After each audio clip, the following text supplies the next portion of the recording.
Hi, this is Kevin McPartland, Senior Analyst with TABB Group, and I'm here with Steve Hughes, the Director of Sales for Exegy.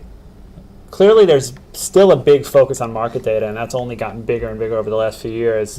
As we're coming out of the credit crisis and budgets are loosening up and people are investing again, what are you seeing from the market? What are people doing to deal with it? So from our perspective, we're absolutely seeing, I do think you hit it right on the head. There was if it was a freeze maybe or a hesitancy to invest in hardware moving forward, but we're seeing people's budgets must have opened up, probably predicated on a few things. One, market data rates just continue to go up and up and up. There's a site out there called marketdatapeaks.com, which we do in conjunction, I think, with Essex or Des, and hit 3.2 million messages a second earlier this week, and we've had spikes at 3 million messages a second today. Even as little as a couple weeks ago, we were seeing 2.8 was the highest and 2.6 a month ago. So I mean, it's really changed a lot. I think the flash crash really caused a lot of people to review what they had in place.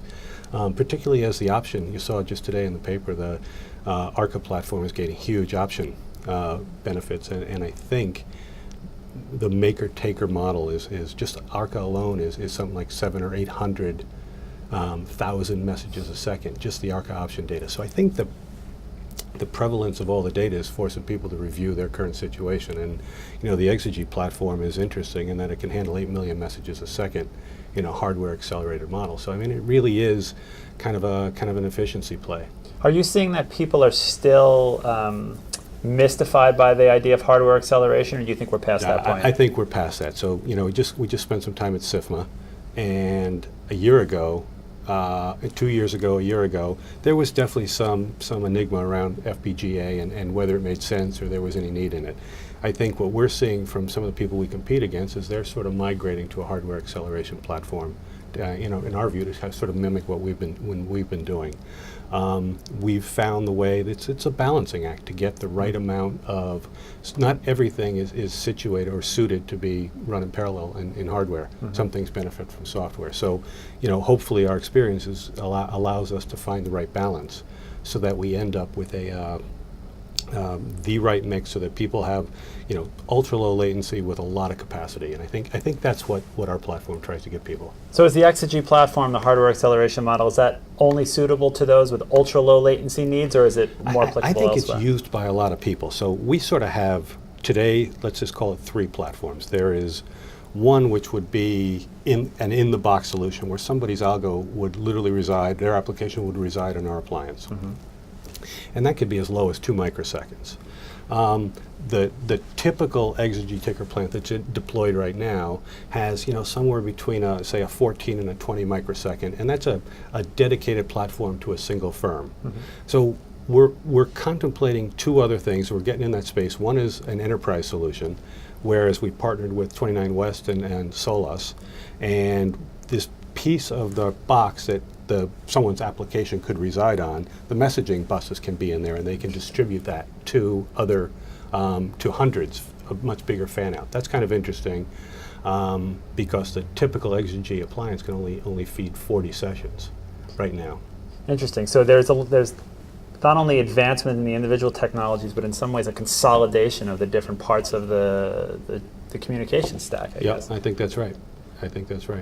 Interesting. So what should we look for? I mean, things will likely only get faster. Yeah. Data rates will only go up. So Right. how do you keep up? So from our perspective, when we rolled out our 2nd generation appliance, it was at 80 microseconds. By the time we got to the 3rd generation, that 2nd generation appliance had come down to 25 micros. So we rolled out the 3rd generation appliance at about 15 microseconds, and I think we're looking to get that down to sub 10 in the 5 microsecond range, and I think we'll be able to do that in the reasonably near future. And then we've got this sort of in-the-box solution, which I think is really interesting for people. So that's one part of it, but I think stepping back to what you said earlier, I think there is, not everybody who's using our appliance is in an Exchange co-location. Some of them have them situated in their proximity data centers, and they use it for some other things. I mean, there's we build a synthetic book, for instance, because if you look at the Oprah feed, it's got a 30 millisecond-ish delay. We get the raw feeds from the various option exchanges and know where the market's going to be kind of before it's public. Essentially recreate the Oprah feed. Right, it's just looking at it, but it's synthetically creating what it's going to be so that you can make your decisions based on it. So, I mean, it's really fascinating. It is just amazing technology. It is. And so there's also a basket calculation engine in there which allows, let's just say, an option player who's playing the futures, gives them the ability to recreate any basket. I mean, 1,000 different baskets in there you could recreate and generate the theoretical values in these things instantaneously. It's really amazing. That's just amazing, and it's not going to stop. Right, and so I think a lot of people are using some of that kind, and we have the ability literally to put any value add calculations in there that anyone could desire. It just is a matter of sort of validating that it would benefit from hardware, and otherwise you could put it in there as software. So usually you start with software. The whole company's engineers, and then there's me. So it's kind of interesting. Somebody has to sell the Somebody products. has to get out there and know people. Hopefully that's what I do. So far it's been really fascinating. I mean, it's very well. It's an interesting time to be talking about it. I think it's a sort of a collision of two things. One is the budgets, I think, have loosened up and there's a demand for it. The two is the need is going up exponentially as the data explodes.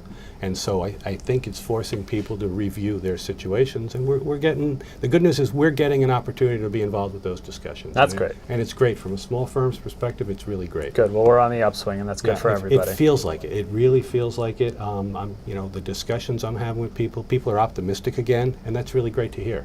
I think our industry needs it. It's been a rough road. Absolutely. And this stuff coming out of Washington is frightening.